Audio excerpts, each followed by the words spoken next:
Bismillahirrahmanirrahim. Assalamualaikum warahmatullahi wabarakatuh. Waalaikumsalam. warahmatullahi wabarakatuh. Selamat siang Bapak Ibu. Pertama-tama saya ingin mengucapkan terima kasih kepada Bapak Kepala Sekolah SDN Kenanga, yaitu Bapak Rasan SPD, dan juga tak lupa saya juga mengucapkan banyak terima kasih kepada Bapak Ibu Guru SDN Kenanga yang mana pada hari ini sudah meluangkan waktunya ya untuk direpotkan ya oleh saya. Seharusnya mungkin ada aktivitas lain ya yang harus dikerjakan. Pada hari ini saya akan menyampaikan ya atau memaparkan tentang budaya positif yang telah saya pelajari pada modul 1.4, yaitu dalam program pendidikan guru penggerak. Di sini saya hanya berbagi ya atau kita sharing ilmu, bukannya saya mengajari karena saya juga masih dalam tahap belajar. Mudah-mudahan kita semua di sini selalu senantiasa diberikan kesehatan. Amin Ya Rabbal alamin. Baiklah, pada kali ini saya akan memaparkan tentang budaya positif.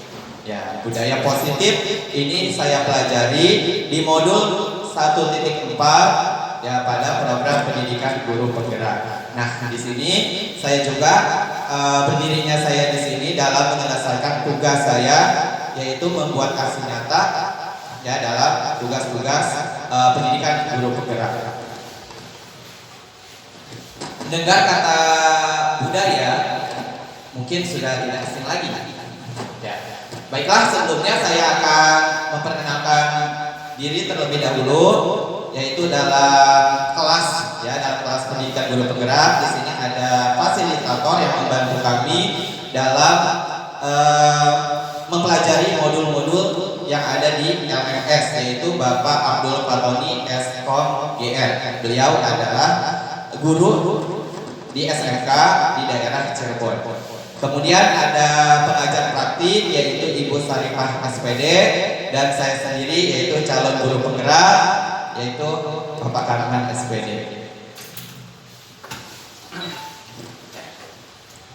Di sini kita akan membahas nanti tentang penerapan budaya positif khususnya di SD Negeri Kenanga.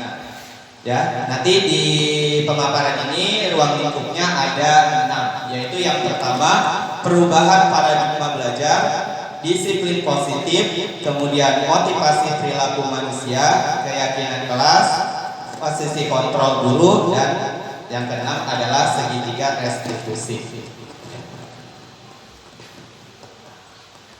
Jadi budaya positif, ya budaya positif adalah budaya atau nilai-nilai, keyakinan-keyakinan dan kebiasaan-kebiasaan di sekolah yang berpihak pada murid dapat berkembang menjadi pribadi yang kritis, penuh hormat dan tanggung jawab. Ini diharapkan sekolah kita ya tertanam budaya positif ini, karena sesuai dengan kemarin yang sudah kita jalankan atau sudah tertuang di dalam visi sekolah kita, yaitu mewujudkan anak didik yang berkarakter, ya cerdas, sesuai dengan nilai-nilai Pancasila dan Undang-Undang Dasar 1945.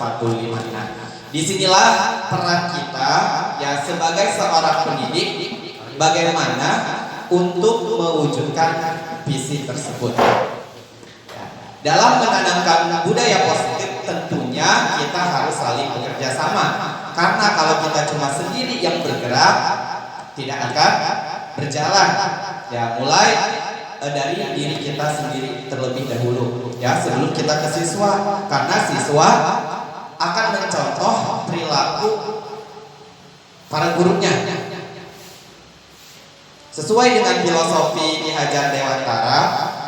Jadi pendidikan adalah menuntun peserta didik itu untuk mencapai keselamatan ya dan kebahagiaan yang setinggi-tingginya.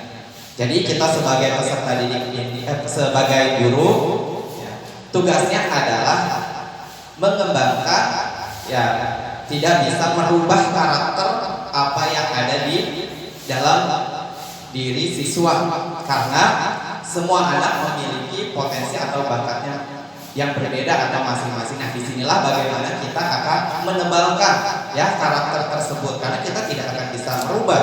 Ya, seperti kita diibaratkan adalah guru itu adalah petani, ya, atau tukang kebun, sedangkan siswanya adalah bibitnya. Ya, ketika petani itu menanam padi, ya tidak mungkin petani ingin merubahnya menjadi jagung. Yang kita lakukan adalah merawat, ya, bagaimana tuh ya tumbuh-tumbuhan liar yang berada di sekelilingnya itu kita bersihkan, seperti itu. Ya. Ya, sebelum ke budaya positif, kita juga harus menerapkan disiplin positif. Nah, Bapak Ibu, mendengar kata disiplin, apa sih yang terlintas di pikiran kita? Tertib. Baik. Tepat waktu. Ya, rapi. Ya, memang ya, disiplin itu kalau kita mendengar kata disiplin identik dengan peraturan. Ya, kita harus mematuhinya. Ya, di sini dikutip dari Kemendikbudristek yang menerangkan bahwa disiplin itu berasal dari bahasa Latin atau disiplina, ya, yang artinya belajar. Makna asal dari kata ini berkonotasi dengan disiplin diri dari murid-murid Socrates dan Plato. Ini dari ya, disiplin diri membuat orang menggali potensinya menuju sebuah tujuan apa yang dia hargai. Nah, namun dalam budaya kita, makna kata disiplin telah berubah menjadi sesuatu yang dilakukan seseorang pada orang lain untuk mendapatkan kepatuhan. Tadi benar ya, kita untuk menjalankan suatu perintah, tata tertib, ya, atau takut kena sanksi, seperti itu. Seperti contoh, kenapa sih kita memakai helm kalau berkendara? Ya, pasti ada tujuannya kenapa kita pakai helm saat berkendara. Di berkendara di sini roda 2 ya. Kalau roda 4 ya tidak usah menggunakan helm. Oh, Ya, pakai power. Buka Pak helmnya. Pak. ya, coba bawa. Kenapa pakai helm? Kita kalau berkendara ngebul, terus apa lagi? Ya, Omega, keselamatan. Kemudian mungkin takut ditilang ya kalau ada polisi. Nah, itulah yang mendorong kita kenapa kita harus melakukan sesuatu. Ya, ada yang muncul dari dalam diri kita dan ada yang muncul dari luar. Yaitu contohnya adalah mentaati ya peraturan, kita disiplin. Nah, yang muncul dari dalam diri kita adalah yaitu tadi untuk keselamatan salah satunya ya, sedangkan yang motivasi yang muncul dari luar kita adalah yang tadi salah satunya takut ditilang ya, seperti itu. Nah, nanti kita akan membahas lagi bagaimana nilai-nilai yang muncul dari dalam diri kita. Nah, kecenderungan umum adalah menghubungkan kata disiplin ini dengan ketidaknyamanan. Ya, bukan dengan apa yang kita hargai atau pencapaian suatu tujuan mulia. Nah, jadi ketidaknyamanan seperti tadi kita pakai helm, kan kita harus memang dituntut ketika kita berkendara, apalagi di jalan raya ya, itu menggunakan helm. Sedangkan yang kita hargainya adalah menjaga diri, yaitu untuk keselamatan kita. Nah, itu ya ada motivasi yang muncul dari dalam diri kita. Nah, inilah yang memotivasi perilaku manusia yang tadi saya bilang ya, ada yang motivasi eksternal dan ada motivasi internal. Nah, ada dua motivasi yang berasal dari luar, yaitu yang pertama untuk menghindari ketidaknyamanan atau hukuman. Nah, di sini pasti kita juga pernah ya melakukan, ya bukan pernah lagi ya, memang tidak terlepaskan dari kehidupan kita. Begitupun kepada peserta didik, mungkin mereka melakukan sesuatu di sini untuk menghindari ketidaknyamanan atau hukuman, sehingga ya seseorang itu akan melakukan apa yang ditugaskan atau diperintahkan. Dengan kata di sini Apa yang akan terjadi jika saya tidak melakukannya? Ya, itulah yang mendorong, ya, yang mendorong seseorang, ya, atau peserta didik untuk melakukan sesuatu. Yang kedua, untuk mendapatkan imbalan dari orang lain atau institusi. Di sini ada katanya apa yang akan saya dapatkan apabila saya melakukannya. Nah, berarti mengharapkan imbalan atau penghargaan, pengakuan dari orang lain sehingga dia tergerak, ya, tergerak mau melakukan, ya, tadi tugas seperti itu. Nah, mungkin ya kita sering melaksanakan motivasi ini yang menjadi dorongan kita. Ya, contohnya ketika kita pergi atau berangkat dari rumah ke sekolah, apa sih motivasi kita datang ke sekolah?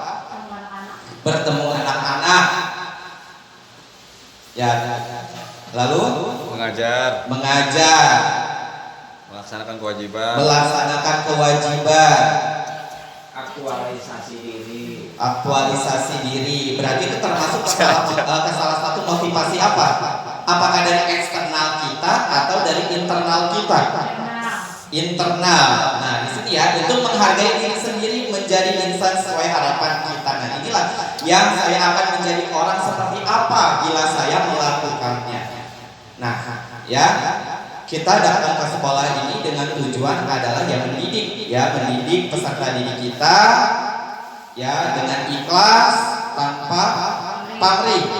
Tapi manusiawi, kadang ada motivasi eksternalnya juga, ya, manusiawi itu ya, wajar ya, karena kita untuk memenuhi kebutuhan juga, ya, kebutuhan hidup, ya, itulah ada motivasi eksternalnya. Nah, di sini kita fokus pada peserta didik, ya, nanti kita bisa lihat, kita bisa memunculkan motivasi internal dari peserta didik. Bagaimana caranya? Ya. Nah, di sini bagaimana menciptakan disiplin positif agar muncul motivasi intrinsik siswa? Apakah dengan hukuman, penghargaan, apakah ada cara lain? Ya, menurut Bapak Ibu yang mana nih untuk memunculkan motivasi intrinsik pada anak atau pada peserta didik? Apakah dengan hukuman, dengan penghargaan, atau cara lain? Intrinsiknya sendiri itu apa Pak? Ya, kalau intrinsik kan dari dalam diri yang mendorong siswa. Jadi ke peserta didik, apakah kita akan memunculkan motivasi intrinsik anak, ya, motivasi dalam diri anak itu? Apakah kita dengan hukuman, kita memberikan hukuman? Apakah kita memberikan penghargaan? Ataukah ada cara lain? Penghargaan. Sebuah pujian sebagai bentuk penghargaan. Pujian juga, iya. Ketika dia apresiasi, itu apresiasi termasuknya, ya, kalau ini. Nanti tapi apresiasinya diberikan apakah di awal, apakah di akhir. Ya. Apakah dengan hukuman mendapatkan atau siswa menjadi lebih disiplin? sementara bisa. Beberapa kali. Ya, kadang ya, nanti kita juga akan mengetahui apakah hukuman itu dapat mendisiplinkan siswa, apakah penghargaan juga dapat mendisiplinkan siswa. Ya, kalau kita lihat di sini pasti misalkan hukuman, kalau hukuman itu identik dengan negatif, ya, sikap negatif kita terhadap peserta didik.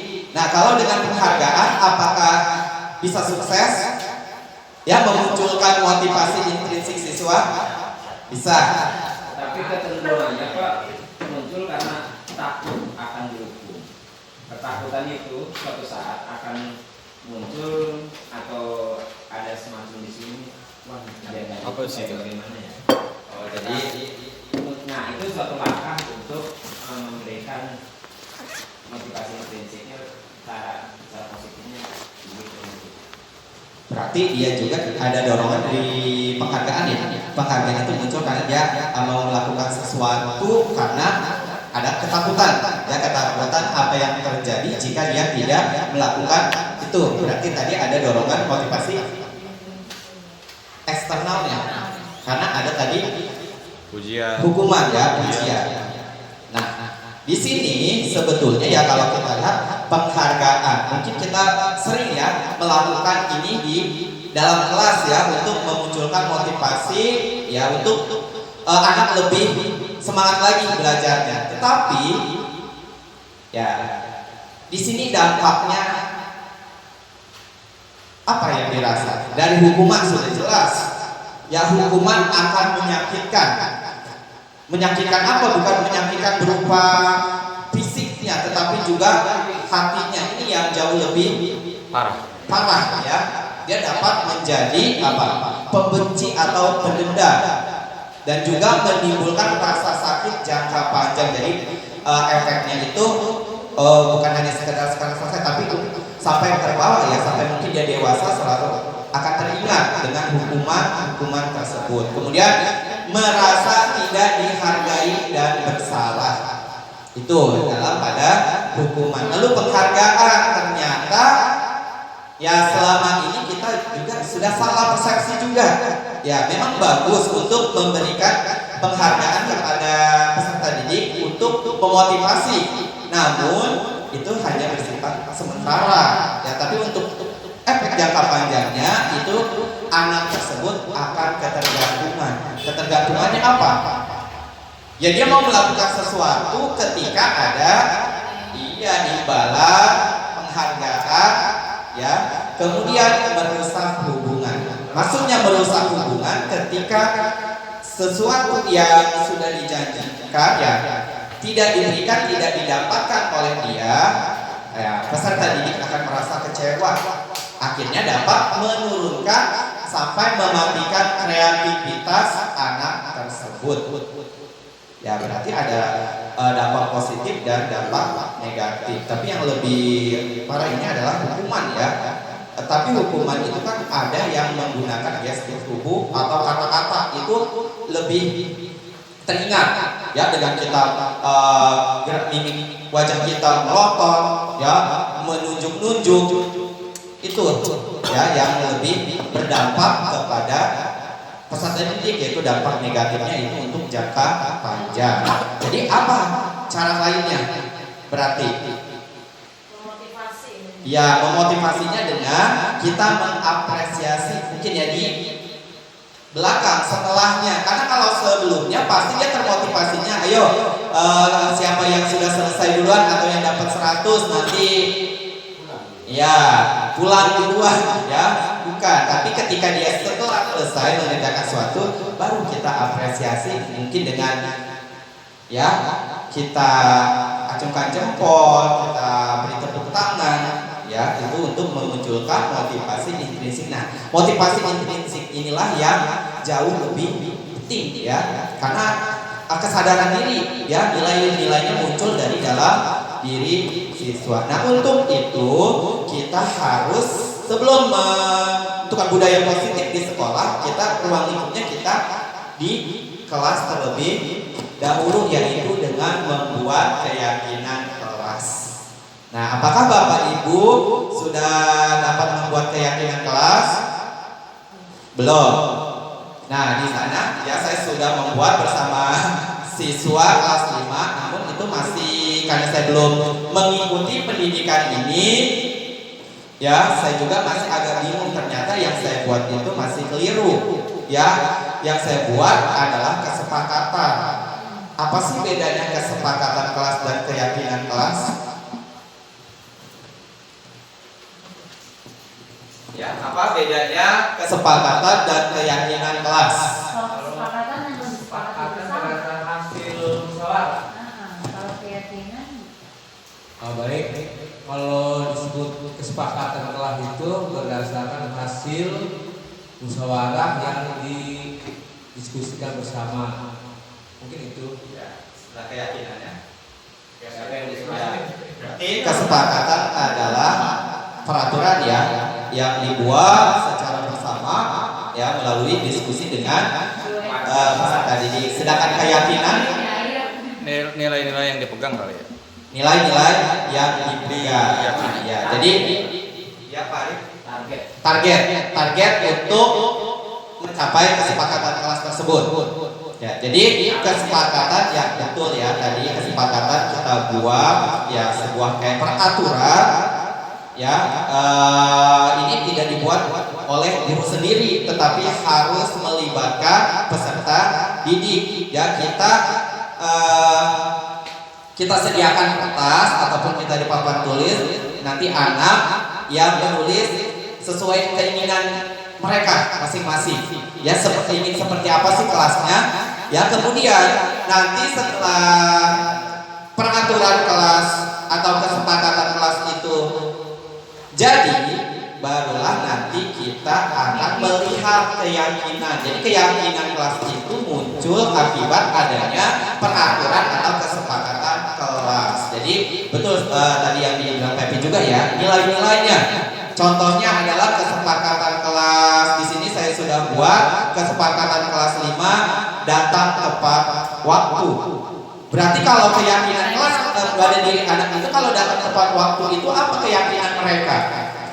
Disiplin. Datang sebelum ya, itu keyakinan atau kesepakatan? Datang sebelum jam belajar. Itu kesepakatan. Sedangkan keyakinannya apa? Mereka meyakini disiplin. Nilai-nilainya berarti ya, kan kalau nilai kebajikan unit persen itu banyak sekali ya. Ada menghormati orang lain, toleransi, terus menghargai waktu, tanggung jawab, mandiri. Berarti kalau ketika dia datang tepat waktu, sudah salah satunya adalah tadi disiplin waktu. Kemudian ada tidak menghargai orang lain, termasuk nggak? Bisa, karena iya, menghargai hasil musyawarah. Nah, nanti kita setelah buat keyakinan kelas, kita tempelkan, nanti akan anak mudah-mudahan ya sedikit demi sedikit mereka tersadar apa yang mereka buat agar untuk dilaksanakan. Nanti ketika dia melanggar peserta didik, dia akan menerima hukuman atau konsekuensi.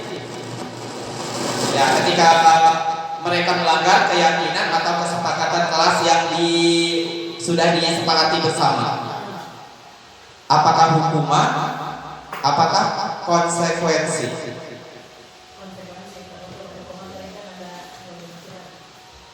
Kalau kesepakatan itu cenderungnya itu konsekuensi Pak. Konsekuensi, ya, bukan hukuman.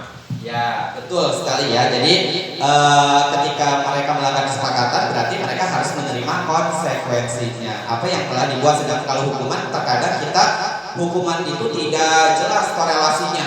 Ya, seperti anak datang terlambat, suruh lari keliling lapangan. Apa kaitannya datang terlambat dengan lari? Iya. Kalau kita pikir tidak ada ya, nah itu tidak ada korelasi. Jadi hukuman itu ya seperti itu. Jadi hukuman sifatnya kadang spontan ya, lalu korelasinya juga tidak jelas dibandingkan dengan konsekuensi. Ya kalau dulu seperti itu ya, anak-anak zaman dulu.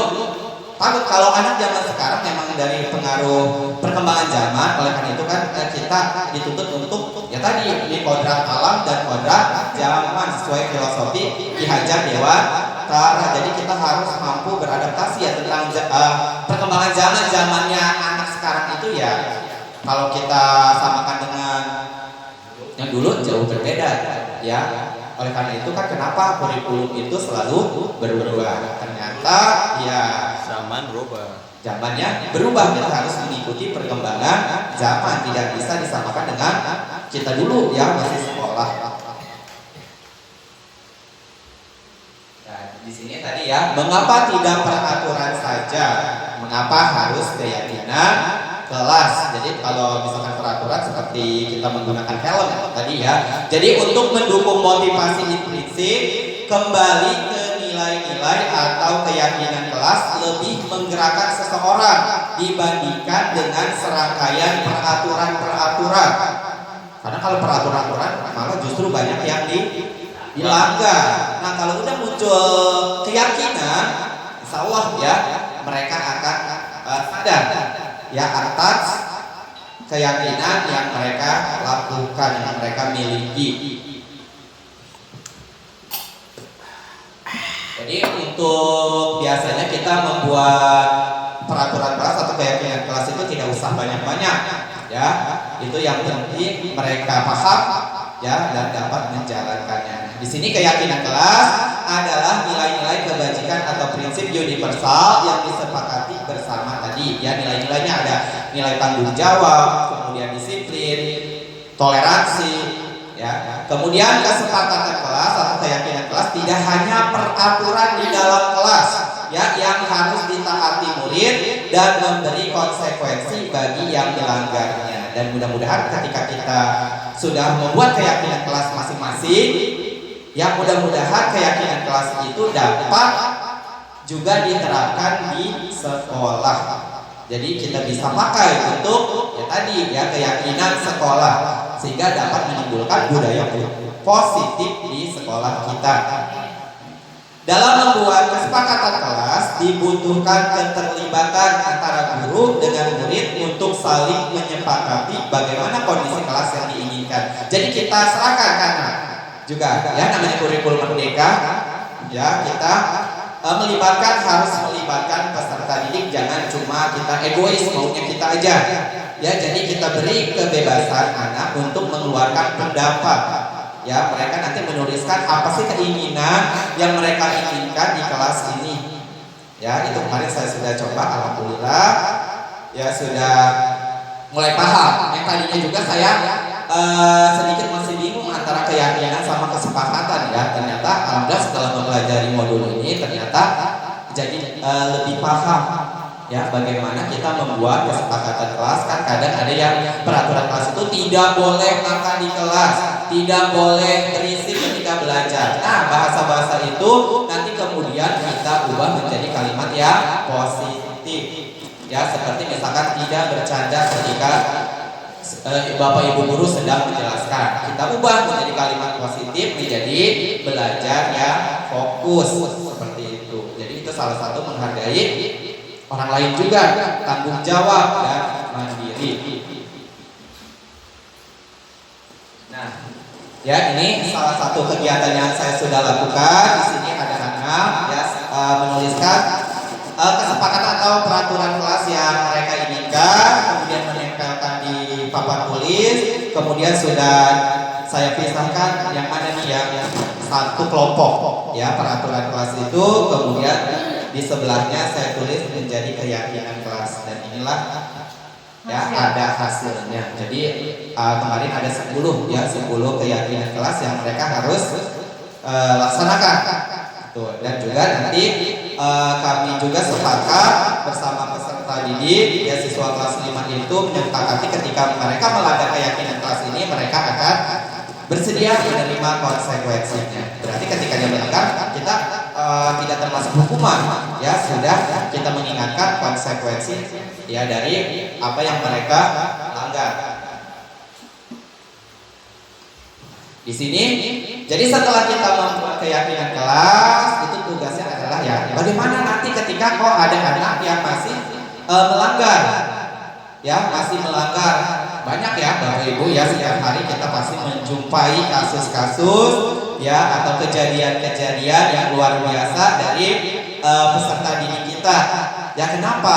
Ya kita harus juga tahu ya. Kita mengidentifikasi kebutuhan dasar manusia ya, kita mencoba menggali kebutuhan apa yang mereka sedang penuhi. Jadi di sini ada 5 kebutuhan dasar manusia. Yang pertama adalah kebutuhan bertahan hidup. Contohnya adalah ya makan, pakaian, kemudian dan lain-lain ya. Yang kedua adalah cinta dan kasih sayang atau keinginan ingin diterima. Nah, di sini ada enggak dari siswa Bapak Ibu ya yang caper? Ya kalau kita bilangnya caper, cari perhatian. Ya sedikit-sedikit lalu apalagi?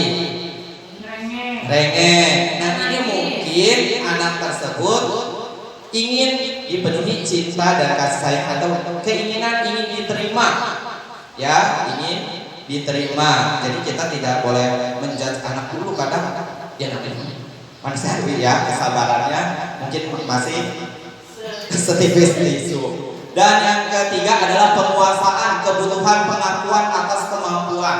Jadi mereka juga ingin diakui ya bahwa mereka itu bisa kalau melakukan hal-hal yang seperti yang baik ya, yang di sini yang positif.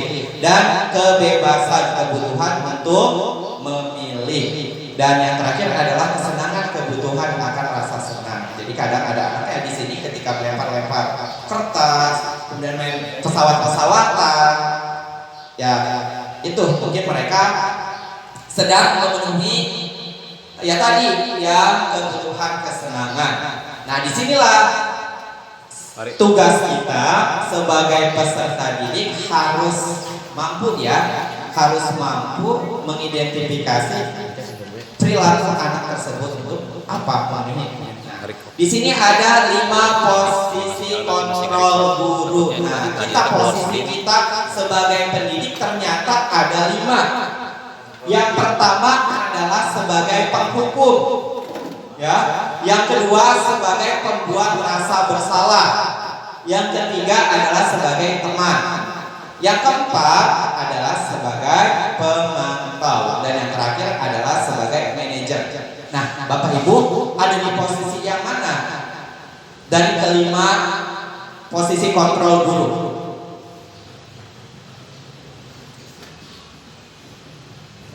Kalau saya pasti kalau kita melihat penghukum, ya biasa penghukum itu mengeluarkan kata-kata kamu selalu saja datang terlambat, ya terus sambil ngotot, sambil nunjuk-nunjuk, kadang ya itu sebagai penghukum, sana lari, ya kemudian tunggu dulu 15 menit, ya bersihkan WC, itu adalah sebagai penghukum. Sedangkan sebagai pembuat rasa bersalah biasanya intonasinya agak pelan sedikit dibandingkan oleh penghukum.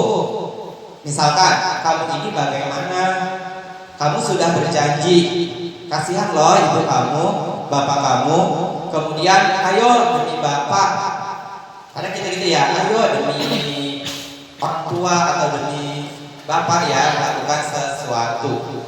Sedangkan sebagai teman ya sudah tidak apa-apa, nanti bapak guru bantu atau bapak ibu guru bantu, ya yaudah sekarang sana duduk kerjakan lagi.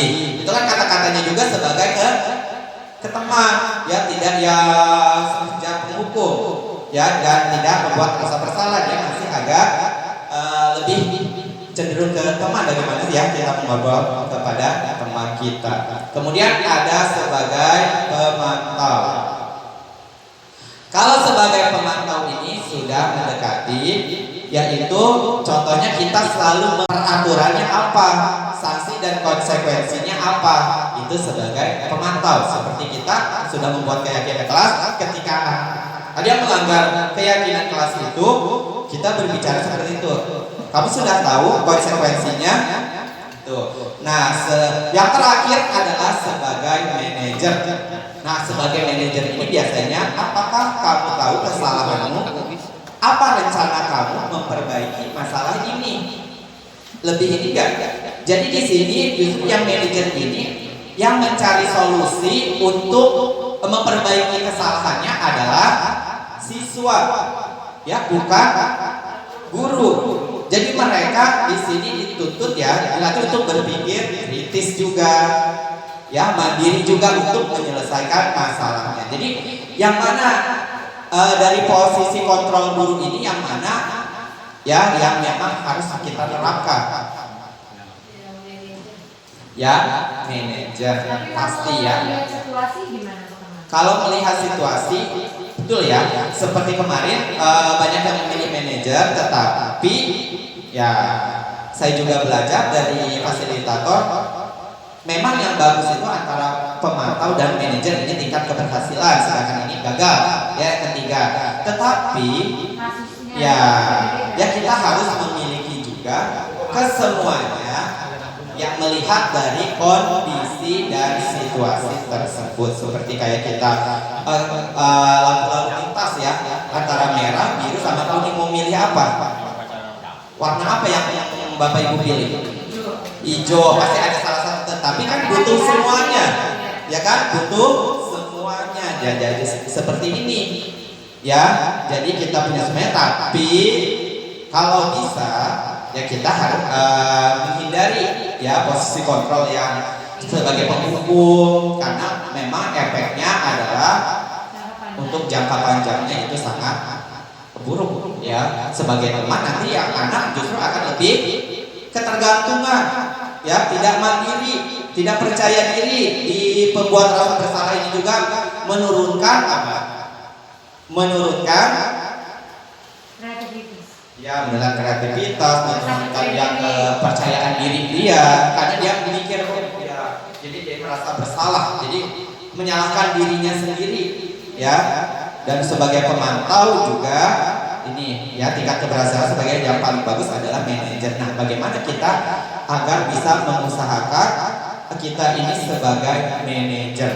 Pastinya tidak mudah ya, harus memang perlu konsisten ya, konsisten juga ya. Kita ketika ada anak berbuat salah, kita jangan langsung emosi, kita juga harus dapat mengontrol emosi diri kita. Nah, ini yang jadi tantangannya untuk kita sebagai pendidik ya. Nah, untuk setelah ini, setelah kita mengetahui posisi kontrol kita, lalu ketika ada masalah, kita harus selesaikan dengan yang namanya restitusi. Apa sih itu restitusi? Restitusi adalah proses menciptakan kondisi bagi murid untuk kembali pada kelompok mereka dengan karakter yang lebih kuat. Ya, itu menurut dosen ya. Kemudian restitusi bukan untuk menebus kesalahan. Restitusi adalah sebuah tawaran, bukan paksa. Jadi tawaran yang tadi, ya, bagaimana ya kamu dapat menyelesaikan ya, memperbaiki kesalahan kamu, lebih fokus pada solusi dan mengembalikan murid yang bersalah pada kelompoknya. Jadi tidak dikasihkan ya, seperti itu. Jadi itu restitusi. Nanti kita bisa menerapkannya dengan restitusi atau segitiga restitusi. Nah, ini tahapannya ya. Yang pertama menstabilkan identitas, kemudian yang kedua validasi tindakan yang salah, dan yang ketiga menanyakan keyakinan. Nah, bagaimana caranya ketika ada anak, contohnya nanti ada yang terlambat ya, seperti tadi yang ini.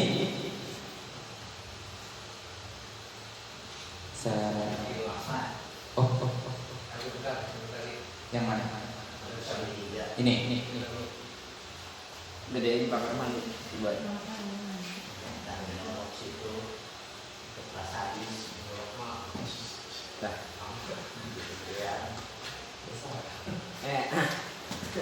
Lepas aja nggak sama kok.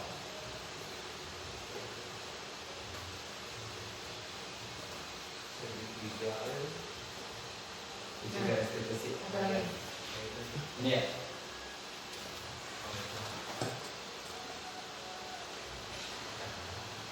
Ya, jadi tahapan ini yang pertama menstabilkan identitas. Katanya berbuat salah itu, jadi ketika ada anak yang berbuat salah, jangan langsung kita marahi. Ya, jadi kita stabilkan identitas kesalahannya. Kita bisa berkata berbuat salah itu tidak apa-apa, tidak ada manusia yang sempurna. Artinya kita bukan membenarkan kesalahannya, tetapi di sini kita menstabilkan dulu, ya. Kemudian yang kedua, langkah kedua adalah validasi tindakan yang salah. Jadi padahal kamu bisa bertindak lebih buruk dari ini ya. Kemudian kamu pasti punya alasan kenapa melakukan hal ini. Jadi setelah distabilkan, kita tanya kenapa kamu punya alasan, ya alasan kenapa. Jadi di sini nanti akan tergali kebutuhan yang ingin mereka penuhi. Misalkan karena terlambat dia datang kesiangan karena semalamnya membantu ibunya berjualan. Berarti itu salah satu kebutuhan apa yang sedang dipenuhi. Berarti kebutuhan bertahan hidup. Kemudian ketika dia terlambat karena main handphonenya kemalaman, karena dia butuh kesenangan. Jadi kita cari tahu dulu kebutuhan dasar apa yang mereka sedang penuhi. Kemudian baru kita menanyakan keyakinan. Apakah misalkan terlambat itu sudah termasuk keyakinan kelas kita? Pasti dia menjawab. Kalau kita buat sepakat ya bersama, pasti dia akan menjawab tidak. Lalu bagaimana ya memperbaiki atau tindakan ini? Misalkan memperbaiki kesalahan kamu, bagaimana? Jadi di sini dituntut ya untuk siswanya yang mencari solusinya, bukan kita. Kan selama ini sebetulnya kita sudah menggunakan, mungkin ya sudah menggunakan segitiga restitusi, namun belum sampai ke yang tahap ketiga, karena saya sendiri ya kadang solusinya dari kita ya, minta maaf sana, kemudian apalagi ya jangan ulangi kesalahan itu kan dari kita.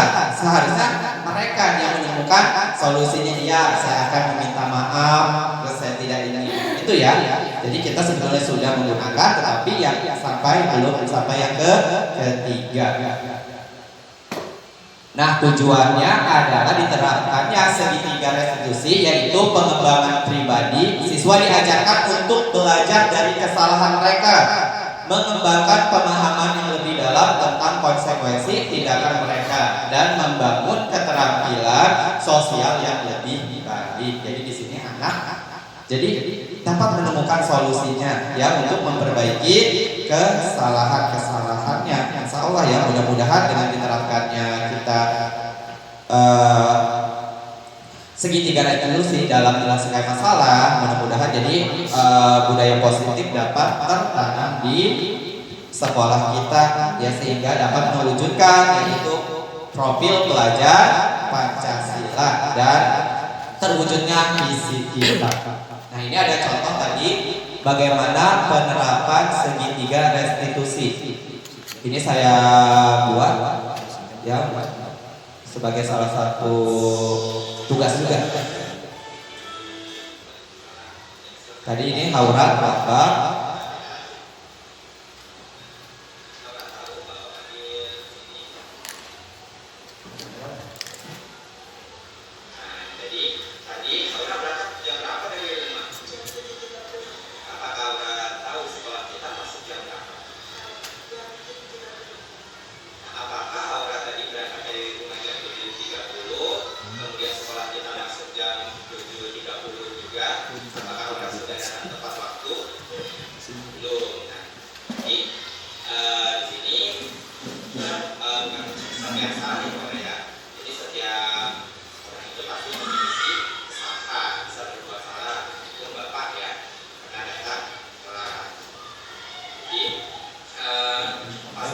Tindakan yang salah.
Baiklah Bapak Ibu, tadi contoh penerapan segitiga restitusi di mana memang ketika ada anak yang salah, ya kita tidak boleh menghakimi langsung.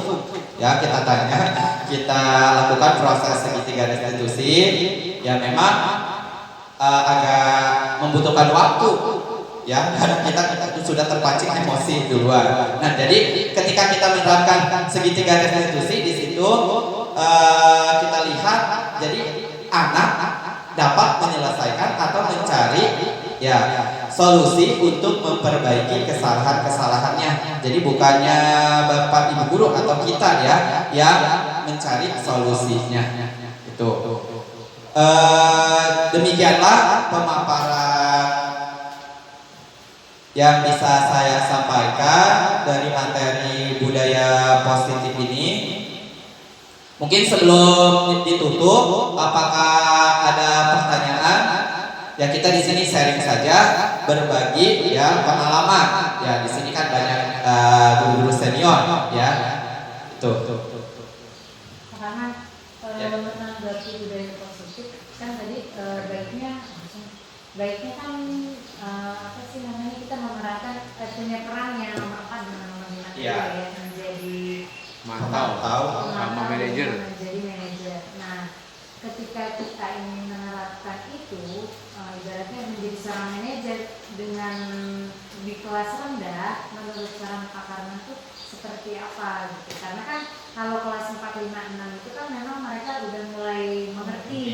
Nah, kalau untuk kelas 1, 2 kan ibaratnya mau tidak mau kita sebagai guru tetap mesti menjadi pembimbing gitu. Maksudnya bisa nggak Pak Karman sharing terkait budaya positif ini supaya bisa diterapkan terutama di kelas 1 misalnya. Bisa sih memang diterapkan yang dibilang kalau yang tadi dibilang kalau kita punya 5-5-nya gimana Pak Karman, karena kan situasinya beda-beda.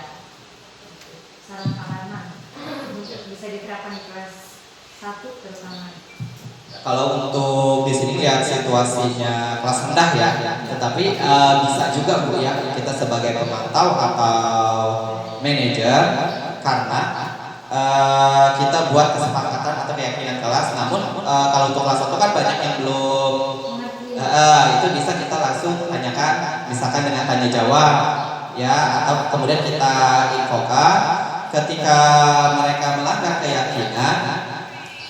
Justru kalau saya lihat kelas 1 kadang polos ya, lebih polos, ditanyanya juga lebih enak, kadang lebih mudah. Jadi penerapannya juga kita tidak yang terlalu langsung emosi, kadang daripada kelas atas. Kalau kelas atas kan ketika kita mau tanya aja sudah jawab duluan atau sudah emosi duluan, sudah terpancing.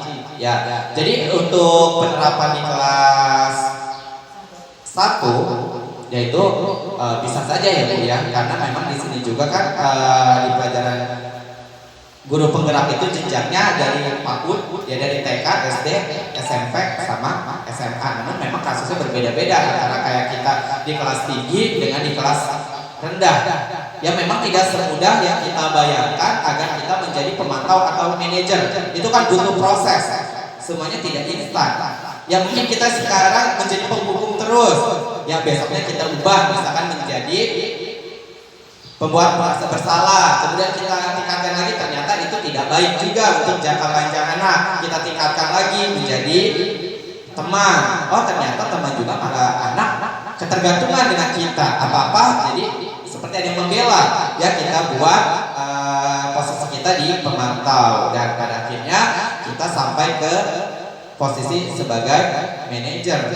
Ya memang itu tidak butuh waktu cepat ya. Kita harus benar-benar konsisten, dan juga kita itu terutama adalah mengontrol emosi diri kita. Itu ya yang kita harus belajar ya. Memang itu menjadi sebuah tantangan. Seperti itu. Wajar sih ya kalau kita memang manusiawi itu ada saat di mana ya memang titik jenuh atau ya emosi kita sedang meluap-luapnya, seperti itu. Mungkin ada tambahan dari rekan-rekan yang lain terkait tadi pertanyaan Bu Yustia. Ya, kalau menurut pendapat saya untuk di kelas rendah yang terlihat. Yang pertama anak kelas 1, 2, 3 itu dibiasakan masuk di awal berbaris seperti itu Pak. Itu membiasakan kedisiplinan anak.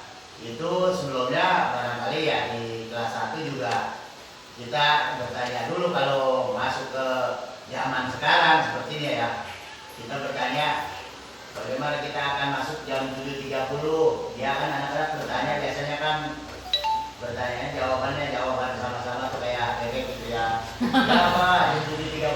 Kemudian itu gurunya juga harus tetap melaksanakan ya sebelum jam 7.30 harus ada gitu Pak. Itu barangkali pembiasaan seperti itu sebenarnya Pak. Jadi apa yang dikatakan Ki Hajar Dewantara seperti yang terpampang di bawah situ Tuturi Handayani itu. Jadi kita memberi contoh di depan, kemudian dia berada di tengah kadang-kadang, kemudian kita mendorong dari belakang. Gitu, kayaknya seperti itu. Untuk di kelas awal, untuk pembiasaannya. Jadi pembiasaannya yang kelihatan fisik dulu aja, yang kelihatan sama umum gitu Pak. Jadi itu seperti itu. Barangkali itu masukannya itu kalau diterima. Karena kalau zaman sekarang tuh ya kita seperti sekarang kalau kelas 1 pada ya udah beberapa kali saya kalau membariskan sendiri itu kadang-kadang guru Pak datang bantuin yaitu alhamdulillah banget gitu. Kelas 1 tuh lebih mudah, 2, 3 tuh lebih mudah dibariskannya. Kita angkat tangan aja langsung anak rapi. Tapi kelas 4, 5, 6 masih pada duduk. Kita makanya kita tuh kadang-kadang ya gimana? Bukan kita padahal udah memotivasi, memberi pujian. Kelas 4, 5, 6 itu adalah kakak kelas tertua di sekolah. Harusnya memberi contoh, diaturnya gampang kalau kata kita. Rentangkan tangannya. Ya kan seharusnya mereka merentangkan itu. Susah kan mereka. Lebih daripada pembiasaan barangkali. Kemudian yang keduanya memang kita di awal kita baru masuk tahun ajaran 2023-2024 anak kita bariskan di kelas emang lagi di langkah. Paling dapat sebulan. Kebiasaan pada Kebiasaan itu. Ya, Oh, kebiasaan. benar. Tidak karena anak kita Kebiasaannya hilang lagi. Kembali lagi. Ditanya juga baru datang akhirnya anak bermasuk ya. Seperti itu. Ya, terima kasih Pak Wak, sangat bagus ya tanggapannya. Mungkin ada yang lain yang mau menanggapi lagi? Ya, boleh. Nggak usah pakai itulah. Ya, udah. Beneran ya. Baik, assalamualaikum warahmatullahi wabarakatuh. Waalaikumsalam warahmatullahi Terima wabarakatuh. kasih pada Pak Arman yang memberikan waktu. Tadi saya menyimak dari awal sampai terakhir. Jadi yang jelas ketika kita membudayakan kebiasaan positif itu yang jelas kita menanamkan hal yang kecil-kecil aja dulu ya. Hal-hal yang kecil-kecil itu yang mana? Misalnya ya seperti periksa kuku ya, kemudian periksa pakaian, kebersihan pakaian. Nah, terutama itu karena untuk meningkatkan disiplin itu ya tidak seperti kita membalikkan tangan ya.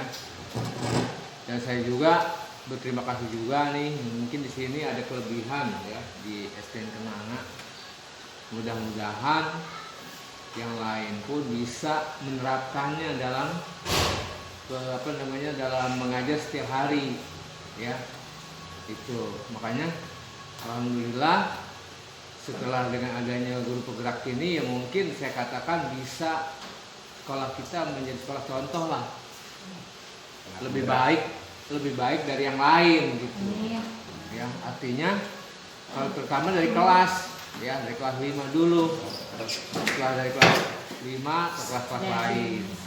Nah, saran saya tadi apa yang dikatakan Tuturi Handayani. Jadi ketika kita memberikan contoh, kitanya harus sudah lebih depan dulu ya. Harus sudah kitanya dulu.